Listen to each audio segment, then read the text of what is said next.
Nabil, finalement, tu restes à Lyon un an de plus pour signer au Betis Séville.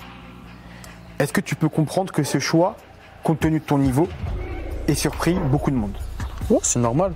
Je peux comprendre que ça en ait étonné plus d'un.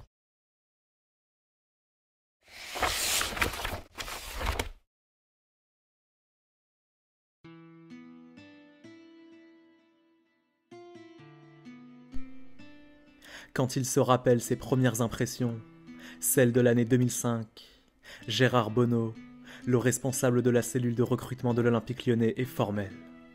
Nabil, le gamin qu'on lui a suggéré de venir observer sur les pelouses du club de Caluire, situé dans la banlieue de Lyon justement, est un joueur d'une habileté technique extrêmement rare balle au pied. La même habileté technique qui lui permet sans cesse de provoquer et de remporter ses duels en 1 contre 1 face aux défenseurs adverses. Le tout avec une coordination de gestes quasi parfaite.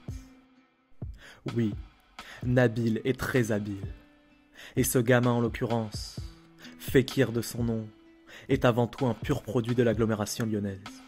Un véritable Gaune 100% made in 69. Made in Villeurbanne d'abord, là où il a signé sa toute première licence, avant de rejoindre le FC Vaux-en-Velin, puis le Caluire Sporting Club. Loin du cœur véritable de la ville des Lumières, certes, mais suffisamment proche des terrains de la banlieue lyonnaise, qui, depuis Karim Benzema, ont la réputation d'enfanter d'excellents joueurs de foot. D'ailleurs, d'un bout à l'autre des pelouses du 6-9, Nabil, ou plutôt Nabilon comme on le surnomme déjà, se fait vite remarquer. Quasiment tous les tournois de jeunes qu'il dispute dans la région sont pour lui l'occasion d'éclabousser les rencontres de toute sa classe et de rafler la mise en matière de trophées individuels. Bref, inutile de tourner autour du pot. Le verdict de Gérard Bonneau est clair et net. La place du petit Fekir, c'est au centre de formation de l'Olympique lyonnais qu'elle se situe, et nulle part ailleurs. Un centre qu'il finit d'ailleurs par rejoindre dès l'année 2005. De Villeurbanne à l'OL, a priori, l'itinéraire tracé par la paire de crampons de Nabil est un classique. Un classique de cohérence et de logique pour un jeune joueur originaire de la banlieue lyonnaise et qui aspire un jour à percer. À condition, bien sûr, de progresser et de faire ses preuves au centre de formation. Or, c'est précisément sur ce point de son itinéraire que Nabil Fekir subit le premier ralentissement de sa jeune carrière. 2 ans seulement après avoir intégré l'institution lyonnaise, les dirigeants lui annoncent en effet la nouvelle. Pour lui, l'aventure OL est à présent terminée. Afin de justifier leur décision, ces derniers invoquent surtout le tube favori de presque tous les recruteurs français à cette époque, les éternels arguments du physique et de la petite taille, auxquels vient s'ajouter, hélas, une gêne cartilagineuse, à hauteur du genou, que Nabil est contraint de traîner pendant plusieurs mois. Avec le recul, la décision semble être totalement surréaliste. Sur le coup, pourtant, elle fait l'unanimité en interne, ou presque. Gérard Bonneau se souvient. Je ne suis pas allé contre la décision des éducateurs, mais j'avais quand même été surpris, parce que c'était un joueur technique, et il y a toujours des doutes sur ce type de joueur. Cette décision, en tout cas, Nabilon va devoir la digérer désormais, afin de pouvoir rebondir ailleurs, et le plus vite possible. Chez lui d'abord, au FC Vaux-en-Velin, club dans lequel son propre père, Mohamed Fekir, occupe justement un poste de bénévole. Avant de filer sous les couleurs de l'AS Saint-Priest, encore et toujours dans la banlieue lyonnaise. L'occasion pour lui d'évoluer en U19 nationaux, et même de disputer la fameuse Coupe Gambardella, histoire d'oublier comme il peut les fantômes de son passage à l'OL. Mais loin du confort offert par le centre de formation lyonnais, Fekir découvre à Saint-Priest toutes les petites galères matérielles du monde amateur. Les entraînements sur des champs de patates, les vestiaires sans douche, et les déplacements à 5, voire 4 heures du matin le dimanche. Le tarif minimum pour continuer à rêver d'une carrière en pro, malgré la concurrence féroce qui sévit chez les U19 nationaux. Un jour par exemple, Saint-Priest affronte Montpellier. D'un côté, un club de banlieue totalement anonyme dans l'Hexagone. De l'autre, un club de Ligue 1, où évolue d'ailleurs un certain Brian Dabo. Ainsi, Avant le début de la rencontre, certains joueurs du MHSC n'hésitent pas à vanner ouvertement leurs adversaires du jour, en leur précisant « Quand on sera pro, vous serez mécano ». Une phrase lourde de sens, que Nabil Fekir se chargera lui-même de faire payer, sur le terrain, à sa manière. Dos au jeu, à une trentaine de mètres des buts, Nabilon est marqué à la culotte par Dabo, le moment qu'il choisit pour lui envoyer la facture du jour. L'un de ses coéquipiers de l'époque se souvient.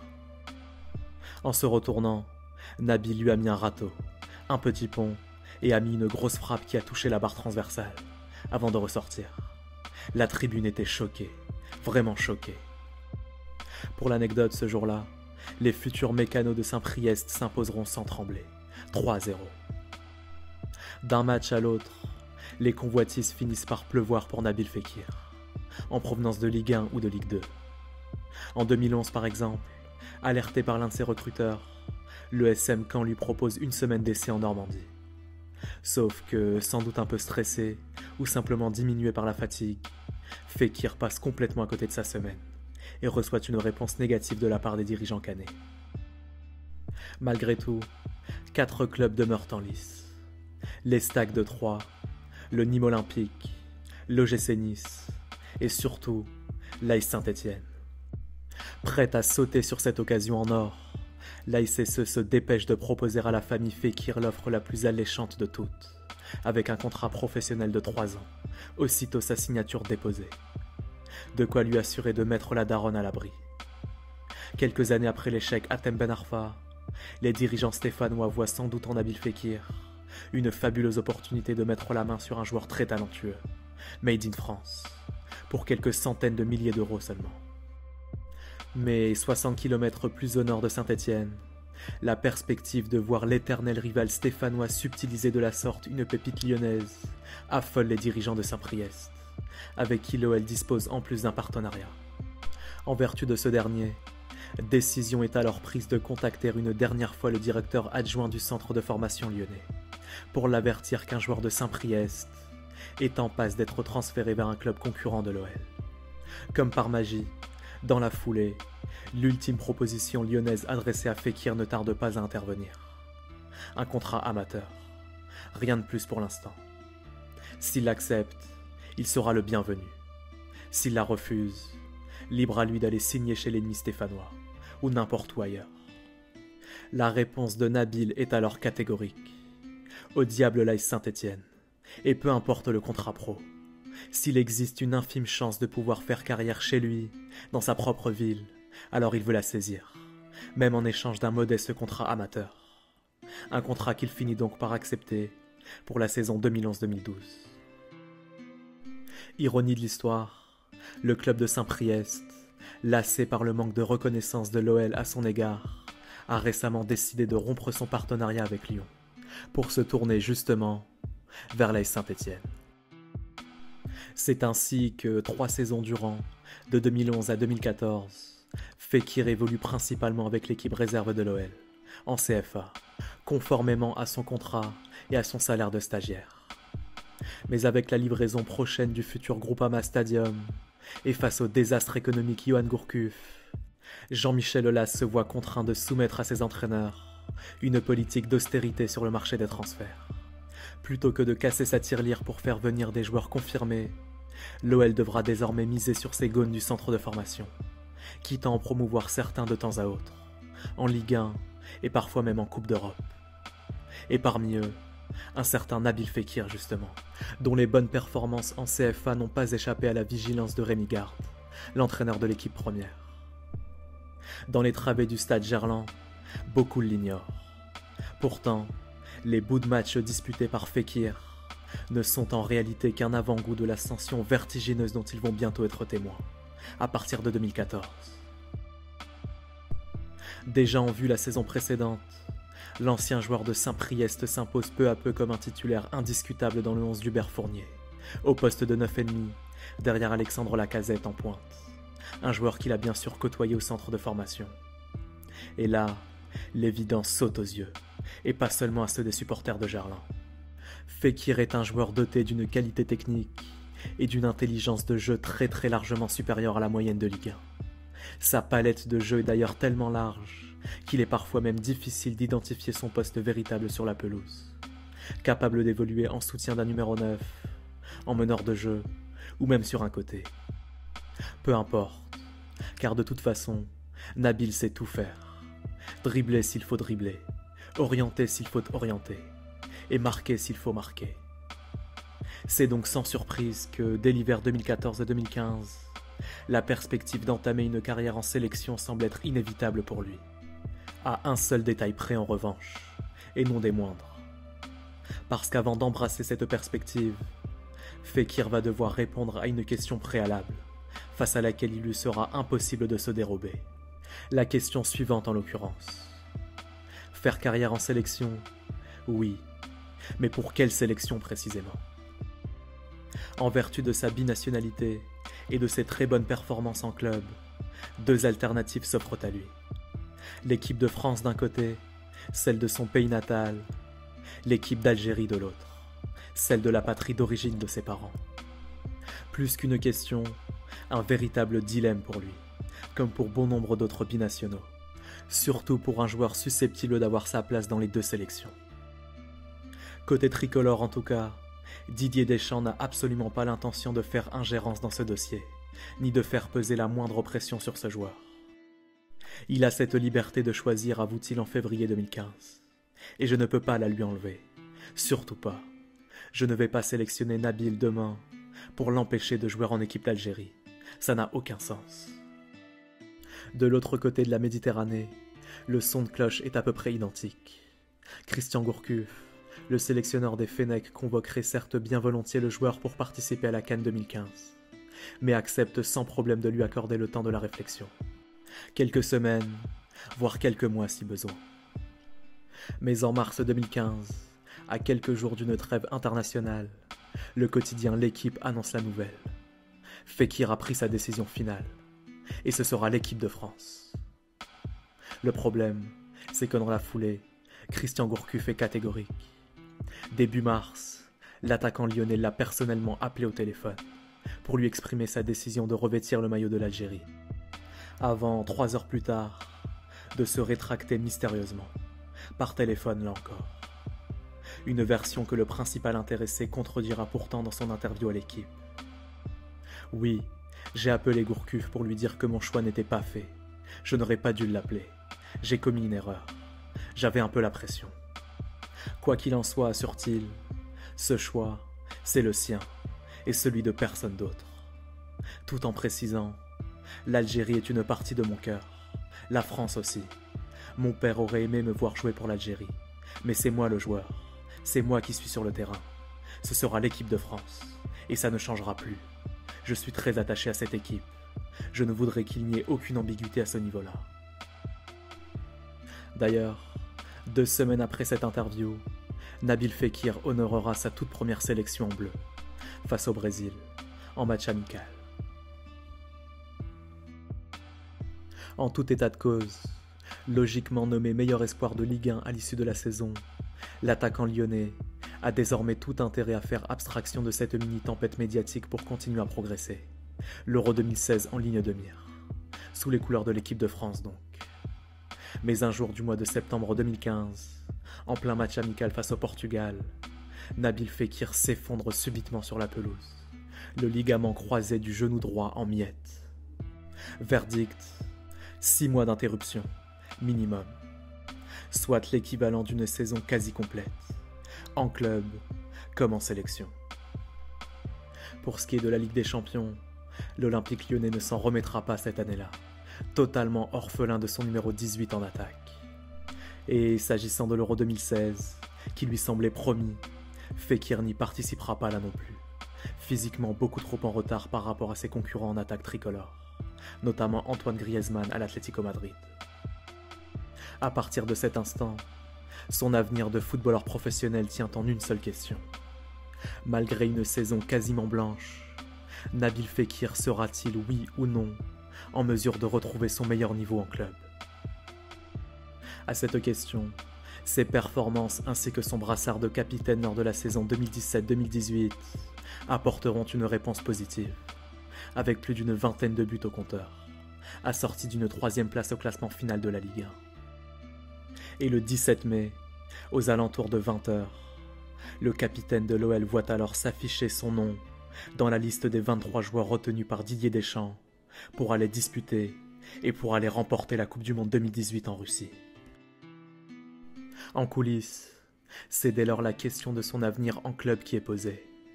Car depuis plusieurs semaines déjà, bien avant le Mondial 2018, Jürgen Klopp, récent finaliste de la Ligue des Champions avec Liverpool, a fait de Nabil Fekir sa priorité absolue en attaque, histoire de venir épauler le trio Salah, Firmino, Mané. Aucun problème pour Jean-Michel Aulas. Si les Reds acceptent de poser l'argent sur la table, Fekir pourra s'en aller. Pour ce qui est du montant de la transaction, la somme record de 60 millions d'euros est alors évoquée. Un jackpot XXL pour l'OL. Pourtant, le jour de la signature, coup de théâtre. Lyon et Liverpool annoncent officiellement l'interruption des négociations. Un an plus tard, Fekir expliquera pourquoi. J'ai fait ma visite médicale, se souvient-il. Et derrière, ils ont décidé de ne pas me faire signer. À un moment, ils ont voulu me faire croire que c'était le genou, mais il fallait bien une excuse. Avant de pointer très clairement du doigt le rôle de son ancien agent, Jean-Pierre Bernès, coupable selon lui de ne pas lui avoir fourni certaines informations, sans donner plus de précision. Quand vous n'avez rien de bien à dire sur quelqu'un, ajoutera-t-il, ça ne sert à rien de parler. Sinon, je vais dire des choses que je vais regretter, et ça ne correspondrait pas à mon éducation. Or, la version de Bernès, elle, ne coïncide absolument pas avec celle de Fekir.